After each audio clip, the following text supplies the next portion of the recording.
What's going on, guys? Welcome back to another cash game review session. Today we are actually reviewing a friend Mbaha, but we're reviewing 200 Zoom or 200 Zone on Ignition. But if you enjoyed the video, guys, please make sure you subscribe, hit the like button, share it with your mom or something, I don't know. And enjoy the video, chaps. I will see you in the next one.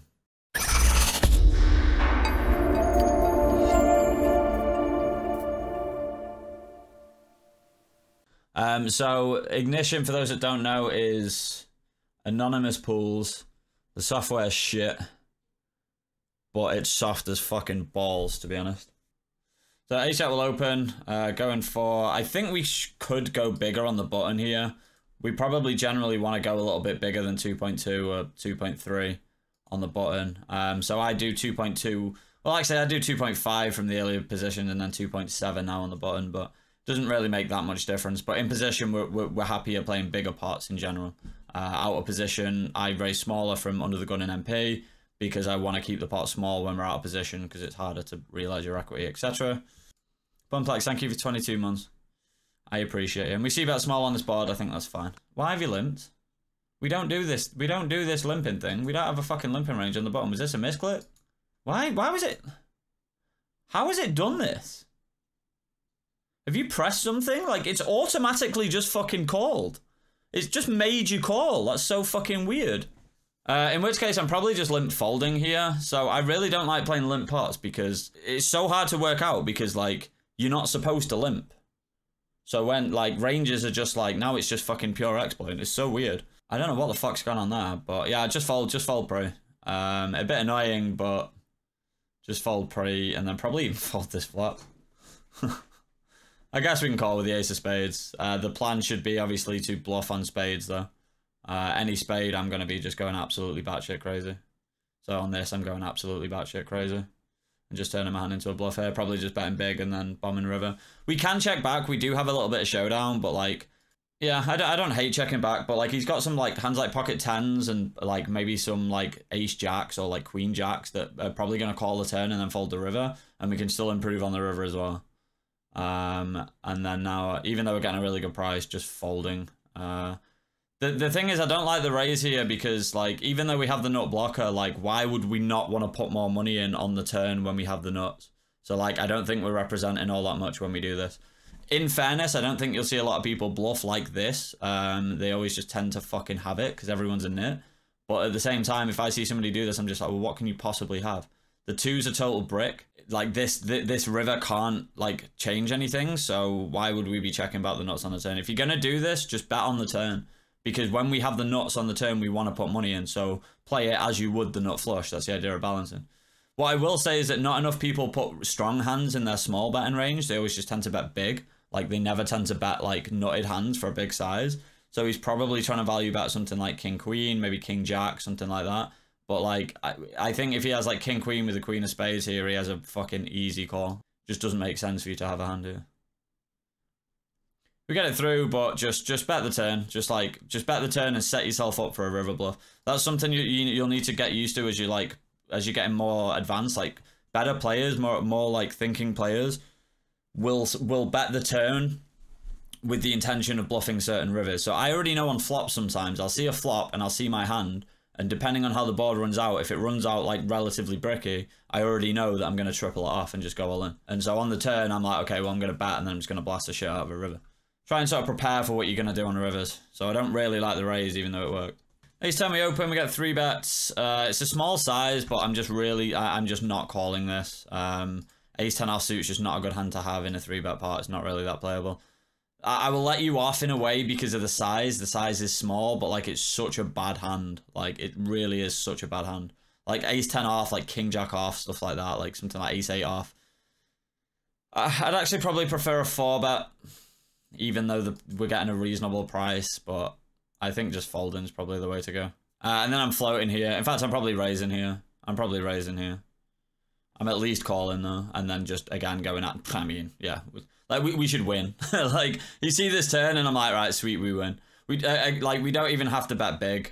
Like, we can just bet small here because we want to be able to wrap a wide range of hands. To be fair, I don't mind this with this hand because we don't have that many offsuit combos of with the ace of diamonds because a lot of those we're folding. Like, ace 10, we should really be folding. So we have like ace queen, ace king. We're gonna 4-bet a lot. So on this turn here, he should, like, theoretically, he should check his entire range, I think. So he should check all flushes, any 9x, probably sets, or like very close to entire range. We'll actually have a look in GTO Wizard. So it means we get to do a lot of betting with a lot of our range. So I still want to be able to bet sets here for value. So I want to bet small so I can get value with sets or like 2 pairs or straights and flushes. So I don't want to, when you bet really big, you're polar. So it's like not nuts or nothing, but it's like an incredibly strong hand or nothing. We probably don't want to bet something like pocket 5s or pocket 6s for this size because it's going to fold out a lot. But I do agree with the bluff, and then I'm all in on every river that isn't a 9. Yeah, every river that's not a 9, because I don't want to jam on a 9. Probably want to bet small. This is going to pick like a normal size, and so it actually picks a really big size, and it wants to 3-bet from the big blind quite polar. So it 3-bets to 13 big blinds, and ace-10 off never features as a call. If we see the EV for calling is negative EV for calling, 4-betting is 0 EV, so it wants to 4-bet sometimes.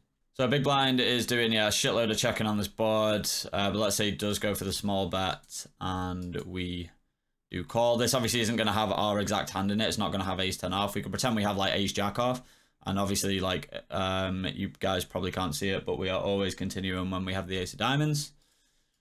And then the turn is a 6 of diamonds. It wouldn't surprise me if it's 100% check. Yeah, 96.5% check. Because this is so bad for the big blind, he wants to check everything.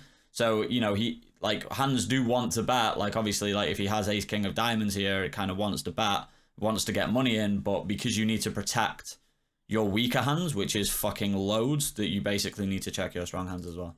So, because he's checking a shitload, we get to bet a lot. I mean, we're betting, like, fucking 3/4 of the time here. And obviously, ace-jack with the diamond would be betting.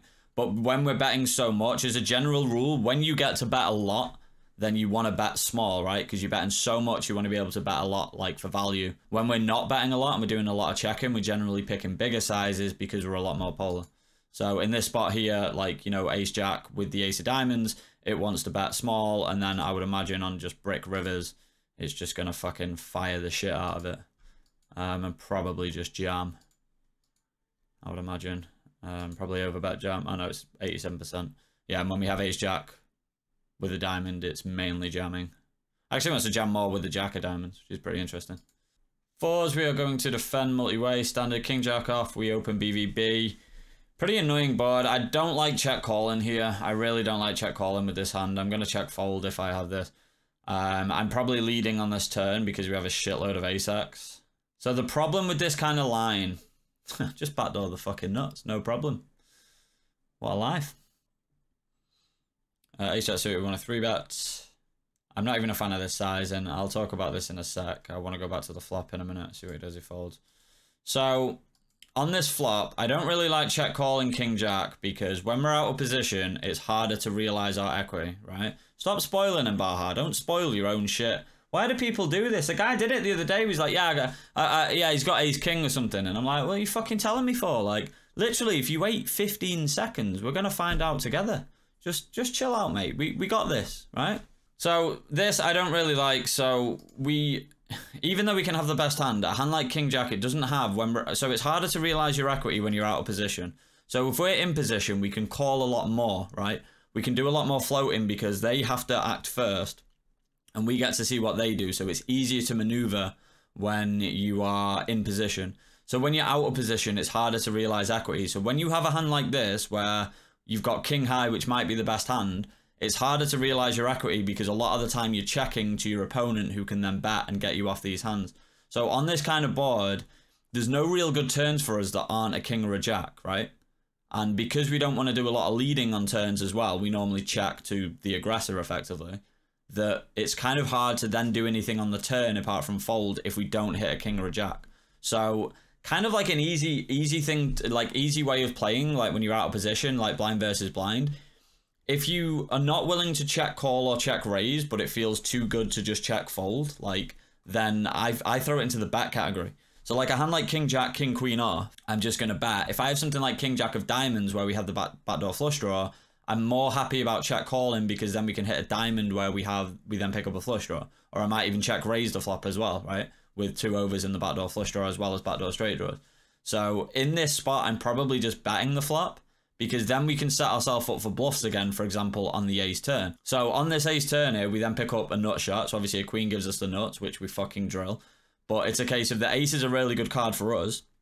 So let's say we bet and he calls. On this turn, we could bet big again, still with a gut shot, and he could fold a hand like 4-5 suited, right? 7-8 suited, something like that. Probably not folding a 10, but we still have a king, a jack, or a queen that we can hit against a 10 if he has a hand like 9-10. As played, I'm probably going to lead this turn because it's so good for us. And again, now we don't, even though we have a nutted draw now, we don't really want to check call on the turn. So it's kind of a spot where it's like, I'd rather just bet the flop and then set myself up for a river bluff. This is why aggression is so important in poker. Like, you can get people to fold better hands by being aggressive. When you're really passive, you have to rely on the board running out a bit in your favor, right? Which in this case, it fucking does. When you're the aggressor, like, yeah, it runs out in your favor a bit, but you can maneuver easily and push people off their equity. And I don't even like the river bet size either. So when he's checked back the flop, when he's checked back the turn, sorry, like, think about what his range is going to be here. So, like, what his range is going to be, he's going to have, like, 10x or, like, a 7 or stuff like that. If he's got, like, a hand like Queen 10 or Queen 7, he's probably going to bet anyway. So I might even just check raise this hand, right? Because he can still bet his 2 pairs and then he'll be put in a spot versus a raise. He can bet any bluffs, like 8-9 suited. He can potentially turn a 5 into a bluff. But more the fact that when we pick this big size, it's so hard for him to call with anything that isn't, like, 2 pair or something. So, if anything, I wouldn't even mind an overbet to try and get a call from 2 pairs. Or just bet small or even check. I don't really like this, like, basically pot-sized bet because it's so hard for him to continue with, like, a 10 or something like that. He's not even, he doesn't even give a fuck about this hand. Like, all he's thinking about is fucking ace-jack suited. Okay, so he 4-bets. Okay, so it's already kind of a bit skewed here because of the big sizing. So he's gone the full 3x. We've gone 3 times his raise. So I do always say that 3-bets, like, in position somewhere around 3 times their raise, out of position somewhere around 4 times their raise. When they start picking bigger sizes, I size down a little bit because I don't want to, I want a lot of post-flop play. So when somebody 3x's, I normally 3-bet to either 8 or 8.5. I think 9 is fine, but the problem is then when he 4-bets, he's picking a bigger size as well. If we look at here, cutoff opens and then button 3-bets, and then the cutoff puts in the 4-bet. I mean, to be fair, he is 4-betting to 21 big blinds anyway, so this isn't really that bad. And we are supposed to continue ace-jack suited here. I do think in these pools in general, where if people 3x and then 4-bet, they're going to be weighted towards value a lot more. So if we look at the EV of these hands, the EV of calling is 1.61, which is actually relatively high, I guess. But these thinner ones, I think we could start to fold. For example, King 10 suited, the EV is 0.5. Ace 10 suited, the EV is 0.6. I think 3-bet folding these in a pool where generally people are going to be tighter, I think is okay. So I wouldn't even hate if you folded here. It wouldn't be absolutely disastrous, I don't think. But in general, we do want to call. We do. We got a gut shot, a nut shot with the backdoor flush draw. I like the fold with 4s, seems as a 3x. Goes for the small sizing. We have a mandatory continue, I would imagine. I don't think we want to raise here. I think we just want to call. And I really don't know what we want to do here. There's a problem with 4-bet pots. They're really difficult because of, like, the stack to pot ratio.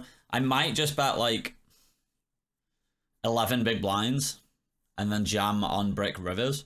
I might just check back and try and realize. It's really, really difficult.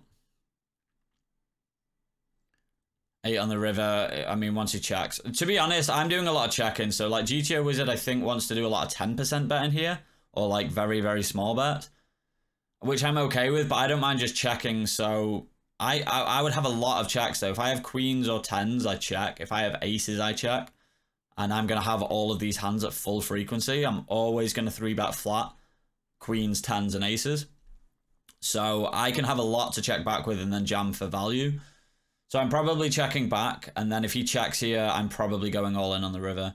The reason being is I have all these strong hands. I have aces, I have queens, I have 10s. I have jacks, which is probably checking. I have ace-queen suited, which is going to be worth a value jam at this point. I have king-queen suited, which is probably worth a value jam at this point. So if he checks, I'm going to jam these hands. And when I'm in 4-bet pots, the way that I would construct bluffs is ideally you want to block stuff.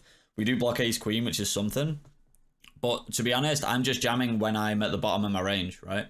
So literally, I don't think I can have many worse hands than ace-jack suited. Maybe king-jack suited. So ace-jack becomes basically my worst hand that I can ever have here.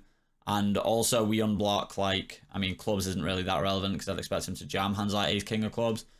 Maybe you could check call those anyway. So I think this is just basically our best jam.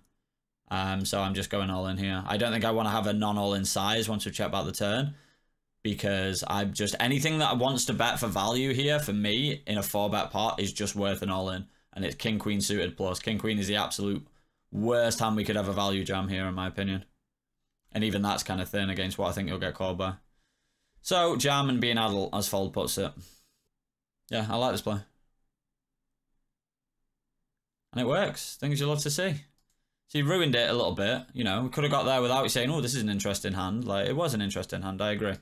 So the spades cutoff will be mixing a lot between very, very small bets most of the time. So it does have some, like, half-pot bets, and that's because, like, his range absolutely smashes this, because he should be 4-betting tens at a frequency as well, meaning that he has, well, all sets apart from deuces. And we probably never have deuces, or we have it at super, super small frequency. So it mainly picks the quarter-pot bet, which is what he did. We will have a continue with ace-jack of hearts, I would imagine, when we have the backdoor flush draw. I don't think we can have a fold. Correct. It's even calling ace-jack of diamonds as well. So it does have some raises against that size. It's got aces. It's got ace-queen. It has 9-10 suited, which I assume is basically a merge. But yeah, mainly just calling. The turn is the brick of bricks, the 2 of clubs. I guess the 2 of diamonds would be a bigger brick. So this has just this has some all-ins for pot in villain shoes. Wants to just jam ace-king, certain combos. Wants to jam, yeah, basically all ace-king. I would imagine because ace-king is going to have fold equity against hands like jacks and 10x, and also has 2 overs and a gut shot. And ace-king, like, certain combos will block as well. So, like, because we don't have hands like ace-queen offsuit, sorry, or king-queen offsuit, then when we actually block, like, ace-king here, spade, heart, we actually block all of the top and second pairs. So it wants to jam those combos. So in spots like this, it gets really intricate what a solver does and why. And it's got, like, you guys can't see the rest of the ace-king combos, but it's checking certain combos more, and it's betting different sizes with different combos. That will be based on what it actually blocks and stuff like that. But let's say villain checks. Yeah, we go for this, like, 10% bet or 24% bet. It does want to bet mainly with ace-jack, but it does check sometimes. And I would imagine once we have check back that we're probably going to... I can't imagine this ever checking back with ace-jack. Okay, it wants to check ace-jack of spades, mainly. And then the other ones it's mainly jamming. Ace-jack of clubs it actually wants to pure jam with. I guess that a lot of clubs want to... I don't know. Again, it's this kind of intricate shit. And this is why I don't think that people playing lower stakes should use solvers. The output here, it, like... In fact, the EV of going all in with ace-jack of spades is literally double. It's 17.5 with ace-jack of clubs, and it's 9 with ace-jack of spades. So it's literally twice as effective to jam ace-jack of clubs than ace-jack of spades, range versus range. And it's those kind of things that, like, it's so difficult to understand why without going into every single street and seeing every single combo. And then people will just be like, all right, ace-jack's a shove, pure. But it's like, some combos are, some combos aren't. Anyway, that was a very long-winded way of saying well played. Sevens we open, we get one of these shitty boards again. So flatten out the small blind, very different. Most ranges don't have a flatting range. I'm pretty sure GTO Wizard has like a 4% flat range or like 3% flat range, if that. Might even be less. Again, this is kind of exploitative. I don't mind what you do on this board with this hand. I don't mind checking at all. He's definitely got some sets here. He can have 9s, 5s, and 6s. Kind of want some protection. But it's good. Okay, so it's good to see you probably recognize this is a bad board for you, so you're not instantly betting. I don't mind betting a big size on this board when we have a gut shot, because we can still defend to a raise, still loads of good turns. We can, well, a reasonable amount of turns we can continue on. In fact, there's really not that many. But just, it's good to see people checking this, because people always, when they hit a board in some way, when they hit a flush draw, or they have like a pair that wants a bit of protection, but they have a gut shot as well, they instantly think they have to bet. Like, people seem to think that they have to bet, like, in position. When you have a really strong hand and you're in position, I would say basically always bet, right? Because if you check back here, you close the action for that street. So there's no more action that can take place on the flop. and then we go to the turn with like, you know, a massive stack to pot ratio, and we want to put more money in on that street before it gets closed when we have really good hands. So you never want to check your nuts on this board here. You never want to check your sets or your 7-8, but we can check these, you know. I mean, theoretically, we probably do, but just don't. And then he checks, and we just take our showdown and check back. I think we have the best hand most of the time here. The problem is when you consider value betting on the river, you have to consider two things. Firstly, how likely it is you have the best hand. In this case, I would say likely. How likely it is you can get called by a worse hand. And here would be targeting something like ace-6 suited or like ace-5 suited, which might not call anyway, so I think we just have a pretty clear check. I think we just check and lose to ace-9, which could probably value bet that river. So 7s here, I'm okay flatting. It depends on what kind of strategy you have. Like I say, Raise Your Edge plays a 3-bet or fold strategy, so it will probably 3-bet this at like 25% or something like that. Okay, it doesn't even 3-bet at all, so it just 3-bets 8, it's like 25%. GTO Wizard is probably going to pure call this, or very close to pure call it.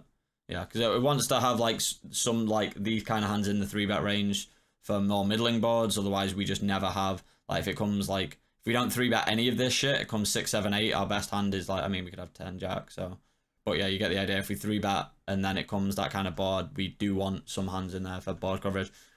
But yeah, I think calling here is probably your best bet because it's a min raise. So when somebody raises smaller, we get a better price on a call, so we can call more often. When somebody raises bigger, we get a worse price, so we want a 3-bet or fold. So I'm probably just calling versus a small size. But I think 3-bet's fine as well at frequency. And this guy decides that he just fucking wants to get all... He's just getting it in, isn't he, boys? He makes it 25 big blinds, which is... I mean, we're deeper, but it's still pretty fucking egregious. Chill out, bro. So, King 5 deuce. I really don't know what I want to do here. If I was in position, I would be betting small with my entire range. Out of position, we want to do a lot more checking. When we do a lot more checking, we need to do a lot more check raising. This hand doesn't really want to check raise because we block the shit out of it, but I also hate check calling. So I probably end up just betting a little bit. The good thing as well, I think if we bet small on a board like this, people, like, generally speaking, massively overfloat. So any kind of, like, backdoor flush draw, any pair... even any ace high, I think, just calls here versus a small size. So, and I prefer doing that to force more money in the pot against a weaker range than just check and him be able to check back the turn. So I don't think I want to check raise this hand. I might versus a big size, but like, I mean, it's so bad to check raise because we block everything. Like, we need to have him to have like ace-3 suited, ace-4 suited, 5s or deuces, basically. That's a clear continue versus a check raise against a big size. We lock it up on the turn, so I'm just going to check. I'm going to check this river as well. So the thing is here, I don't expect hands like 7s or 8s to ever call a bet, or like, you know, 5, 6 suited. So I'm going to check in the hope that he either A, has something like ace-10 or ace-5 suited, or B, decides to turn something like 5, 6 suited and 7s into a bluff, which isn't actually unreasonable on this run-out. So I like that. I'm okay that you... In fact, I don't even like this small bet. So with the king jack earlier, when we were blind versus blind, I would have much preferred a small bet there than a small bet here. Because he can have an ace here. Now, when he has an ace, he's just going to call this. He's just going to call 4.6 big blinds. So let's bet fucking 12, because he's going to call 12 big blinds. Leaving money on the table against an ace. I think this is bad on this river. I prefer... In order of preference, I prefer check raise, followed by massive bet, followed by small bet. Like, he folds to that anyway. So if he's got like 6s, he's going to fold to like 4 big blinds. He's going to fold to 12 big blinds. But when he's got an ace, he's going to call 4 big blinds or call 12 big blinds. And then you're missing out on like 8 big blinds. You could even potentially overbet. Ace-6, I think we should just fold. I know that we're getting a good price, but like the fact that you didn't call king jack off 3-way, but you call ace-6 off 4-way. Nah, I don't like it, even though we're getting a really good price. It's just such a bad hand where like we can't just go folding on an A-side board. We have to call like one street a lot and just... Unless it's like specifically like 6-6x, like it's just no good. I'm probably just folding here. I was playing for a living, why so worried? So like I was literally playing professionally and I lost like fucking God knows. See, we're just always in a spot here. What do we even do here? Honestly, I'm probably just folding, but then it's ignition. People will just show up with fucking queen jack off. No, check back and just pray he has something. Fucking queen 10 off, you spanners. Alright, you're the best, I'm rubbish. King 10 suited here. Probably just pure 3-betting. Yeah, I don't mind going 12. Bit annoying because he's got not a full stack, but... And I noticed that when people 3x off not a full stack, they tend to just be calling an awful lot. So I'm actually being relatively tight from the small blind, but King 10 suited, I think, just wants to play. Really, really annoying spot here against someone that's probably going to be quite sticky. I don't mind... Ugh. Just dumb, this spot. And once he's back, we have to fold. The problem is we always waste our equity here in a way where we just end up check folding. I like to see what GTO Wizard does here. Yeah, we could lead this turn on the right, definitely. I actually really like leading this hand as well. It's not worth another check call or a check raise, in my opinion. So I kind of just... like lead my worst bluffs here. Like the ones that don't want to continue. Like Queen 10 off or like maybe like 5-6 suited, stuff like that. And then I will lead all my 8x here as well, I think. So I think that leading here would be okay. Yeah, obviously, if we've got King 10. King 10 of spades, like the backdoor flush draw makes a fucking huge difference, to be honest with you. And so we're doing we're checking like half range here, so it basically will mix with certain hands. If you look at King 10 suited, so it wants to bet King 10 of clubs. It actually wants to bet King 10 of spades most often, followed by King 10 of clubs, and then King 10 of hearts and diamonds. It is primarily checking by probably like 60-40, so either is fine here. The problem is when we do check. So this is one of those spots where like it's kind of fun as well, because you kind of notice that like it basically splits its range a lot, and we're basically checking half the time and betting half the time, and it's literally splits the range. So we're basically checking basically half and half with all hands. So it always wants to bet certain hands like 10s, jacks, queens a bit more because it wants protection with those, and check aces slightly more. But yeah, it's basically sort of like mixing. So you can basically go either way with like King 10 of hearts. And once we checked, even when villain bets small, I would imagine we just have to, yeah, we have to fold King 10 of hearts and King 10 of diamonds. So we played that one fine. Yeah, so this is a problem here. Versus pot, I'm just folding now. I wouldn't mind a check raise, but against a big size, I just can't be bothered with it effectively. Like when somebody bets pot. Let's go for the min lead, which probably not a thing. So I'm raising. I wouldn't have even hated checking back this flop, but once he's back, definitely want to put more money in here. Calls pretty quickly. I'm betting the turn here. Okay, I guess I'm not. Easy call. I don't think we want to do much else other than call here now that he's back. Our hand's too good to turn into a bluff. It's too weak to raise for value. And then we kind of hope he just bets really small on the river. I'm probably betting here on the river. Yeah. So when he takes that line, he probably doesn't have many ace-x, because his ace-x, because he called a raise on the flop, would have to be something like ace-jack or ace-9 or ace-10. And so he doesn't have that many, and those mainly want to bet. In fact, he checks quite quickly. I think he's going to have hands like queen 10, jack 10, like king queen, king jack quite often. So I think we can probably bet small for value. I don't mind checking, especially if you think that he might just like check raise or get out of line, and then you're going to be in a weird spot. But I don't mind betting small there for the thing. Right, what's going on with this king queen? Right, I'm chatting too much shit. So blind versus blind, I think going for the check raise is fine. The turn, I really hope if you're going to check raise here, because this is just just such a good hand to bet the turn with. He even rolled high as well, so I would have much preferred a bet here than the check, unless we're going for the check raise. Again, we can talk about balancing, where yeah, we probably want to check this hand sometimes and bet sometimes, but... And now versus this big size, so just in general... So, like, if we're talking just about general, like, play, when you have good equity but no showdown, like, just bet. So, like, king, queen, we've got an open ender and a flush draw, but we've got king high. I'd much rather bet than check call. When you bet, you can force your opponent off hands that are better and that have equity, right? And then you don't have to worry about, like, getting there. When you check call, you end up having to get there. I think this would be a really good check raise because we block a load of shit. I mean, this is such a bad fucking example because we end up hitting a straight on the river. But let's say this is just a 4 of clubs. We're just sat there with our dick in our hand, right? And he could just have something absolute garbage that wins, like ace high. He had 2 pair, to be fair. So it goes down the same. If we bet big on the turn, he calls, and then we can, again, be in our position. Then when we're on the river, we can force him to call by betting the river, right? Whereas, like, when we don't have the aggression, we have to check. So we probably lost out because obviously he's going to check that river now with 5 deuce for bottom 2, right? But he's probably going to call a bet on that river anyway. Betting would have been so much better here. Like, again, we can probably do some shit like this for balance, but, like, I think in general we don't need to. It's good to see that you screenshot on the hand, though, to see how you played it. Right, ace-jack offsuit, we're on the button. We're going to 3-bet here, I would imagine. I really don't like this call because, like... So, a hand like ace-jack off, it's just really not that playable. So, again, like, equity realization.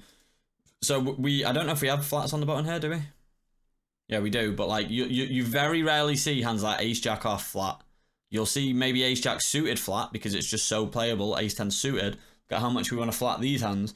And then look at how much we want to 3-bet these hands. The difference is we're mainly 3-betting because they have really good blockers, whereas here we want to call because we have really good playability. Like, the difference between king-jack suited and king-jack off, it's like 10 times better in terms of EV. In terms of equity realization, it'll be a shitload more. So... But what if one of the shorties shoves? Then you can't really have that attitude. You can't just go, oh, what if... But that's like saying, what if this guy fucking 4-bets? Oh, I'd 3-bet there, but what if this guy 4-bets? Sometimes that happens in Baja. Sometimes you 3-bet and you get 4-bet. And then you have to fold your ace-jack offsuit because you've got ace-jack offsuit. The question you should be asking is what happens when you call and then they squeeze? Or what happens when you call and then they both call and then you go 4-way? We don't mind them coming along. You should. You should mind 2 guys coming along with ace-jack offsuit. When you have ace-jack suited, you mind it less. When you have a hand like pocket 6s or pocket 7s, you mind it less. Because those hands are playable and they're easy to play. If you have pocket 6s here, you want as many fucking people as you want in when you hit a 6. When you've got ace-jack of, like, clubs, you want as many people as you want on this kind of board. When you got ace-jack offsuit, you fucking don't. So basically, as a general rule of thumb, when you're going to have flats on the button... Look at, like, you can just see easily what it wants to flat here in positions and what it wants to 3-bet. Suited broadways, flat a lot. Some suited connectors, flat. Pocket pairs, flat. Offsuit combos, 3-bet. Ace-9, we bet. I might bet this turn. So I'm probably going to, like, mix on this turn. I want to do a lot of checking. If I roll high here, I would bet large and then just batter the shit out of a heart on the river. Come on, Mark, pay attention. Right, so we bet. Which I actually don't mind this frequency. And then river, we have probably the clearest check back I've ever seen. So we have a bucket load of showdown now against hands like 5-6, like ace-5 suited, 5x of hearts, pocket 8, stuff like that. So, like, whenever you're at this point in your range, we've got second pair top kicker. If we're betting, it should be for value, and it's too thin to bet for value. So I actually really like this line. 3-bet ace queen suited, standard. Don't mind going a tiny bit smaller, not playing against full stack, but it is what it is. Yeah, fuck it, check fold. I can't be arsed with this board. Yep, I'm just going to bet big. In fact, I might even just check raise this Jack 7 in a limp pot here versus under the gun. Again, this is the kind of board where, like, even though our hand's so strong, I want to get as much money as I can on this board. So I think check raising is actually a better way to do that. Because against fish as well, they're going to do a lot of calling. I think check raising here is well better. And then trying to get the SPR to like 2 so we can jam the turn. Because now there's just so many rivers that change the action. I want to get it in here. The 10, I'm possibly barreling on the right hand side. Are we just betting here? I'm probably going to check call this river on the left. So the reason being is, like, I'm not really scared about flushes, or I am a little bit, but if he's got a flush, good luck to him. More the fact that everything missed. King, queen, queen 9, ace, queen, ace, king, diamonds, all that shit missed. So I'm probably checking to allow him to bluff more than I am betting. It'd be nice to see you check here. Just because I think he's just going to fold an awful lot. Sometimes he's going to have a jack and pay you off. Sometimes he's going to have like ace 10 and pay you off. But I think more often than not, he can just fold all of his drawers. And he still has some better hands here. So I say let's see if we can let him bluff. I mean, he just has you absolutely fucked there. This is why I probably go for the check raise, try and get as much money as we can in that flop. I think no matter what happens, you get fucked here. But I think you should check to just allow him to bluff. So doesn't matter about like the outcome and the fact that you lost the hand. It's more about how you played it. And I think checking has more merit than betting. Once we've checked flop and turn here with ace queen, I'm probably checking river. And this, what did he show? 3s. This is why I think betting the turn is good, because he should be folding a hand like 3s. Ace 5 suited, 3-bet call. Either's fine. This will be a jam versus a 4-bet, I think. Is it? It depends on ranges. I want to see, because I will fucking take any excuse to go all in with ace 5 suited. Oh, it's pure 3-betting. Oh, yeah. Oh, yeah. And then you 4-bet, then what? Oh, yeah. Ace 5 suited. All in. Oh, yeah. Any excuse to go all in with ace 5 suited. Any excuse to get the fucking meme out, boys. Any excuse to go all in and then get the meme out. Get the meme out. This is my most upvoted post on Reddit ever. Yeah. Yeah, that's right, you word. Fours, basically, I think this is like a 0 EV call. I'm mainly just calling here and just hoping we hit a Satsuki, which we don't. So, I would like to see what GTO Wizard does here, and because this is a fucking slam dunk amazing board for us. And again, Fours has this kind of like bad clarity on turns and rivers. It wouldn't surprise me if it starts betting this and then turns it into a bluff by the river. I don't mind betting this. Because now we kind of want to like, we kind of want to protect our hand here, but like we can't bet for value. So if we're betting, it's basically just for protection. So it's kind of one of those really awkward spots, to be honest with you. And then it just comes the ace of hearts and we fucking hate life. I mean, now we actually probably should bluff. Like, yeah, I mean, now we should bluff, I think, once it's checked down. So I want to check this in GTO Wizard. This is going to be one of the last hands we cover, unless there's any really interesting spots later in Baja. Wow, it just, look at that, man. Fuck me. Just wants to fold most of the time. Holy shit. This is button versus small blind, yeah. So it's actually doing a lot of folding with fours. So my guess is it might just go absolutely batshit because we don't have fours pure. Small blind will be doing a lot of checking, 80%. And let's have a look what fours wants to do. It is mixing here. It wants to bet more often when we have no heart here. Probably because equity realization is so bad. So it's always checking with the 4 of spades, 4 of hearts. Yeah, it's basically checking when we have the 4 of hearts. And it's betting more often when we don't. So let's say we do check and the turn comes, it was an offsuit 10. And my guess is he still wants to do a reasonable amount of checking, 50%. Fours on this turn now again mixes. Basically 50-50 here between small bets and checks. If we go for the check and it's the ace of hearts. Small blind is a little bit of betting with 6s, but primarily checking. But he's doing a lot of betting on this river. And do we pure bluff 4s? No, it just mixes again. So when you get in a spot like this, like it's kind of funny because like you see this so often now where like, so I see this a lot when if I have a spot where I don't know what to do, solvers basically mix it, right? If it's a spot like, because I've got so much experience in different spots, whenever it's one where I'm like, I really don't know what to fucking do here. Like I just have no idea what to do. It's normally a spot where the solver just goes, ah, fuck it, mix. Because the solver doesn't even know what he's doing. That's basically what it is. The solver's like, ah, shit, I don't know. It basically just means that the EV of checking and betting is similar, right? So when it feels like an uncomfortable spot, it's probably just going to mix with those kind of hands. So basically 4s at every point was, yeah, we could bet, yeah, we could bet, yeah, we could bet. So if we go back to the flop here, I want to see how often once we do bet and villain calls, on the same run out, how often we just fucking blast 4s. Because again, it just fucking mixes, bro. It just fucking mixes. So it goes for the small bet on the turn. Please, it's got to jam the river, right? Like with 4s, because you've got fucking 4s and you're a grown-up. Yeah, okay. Good. So it pure jams for pot with 4s if you take that line.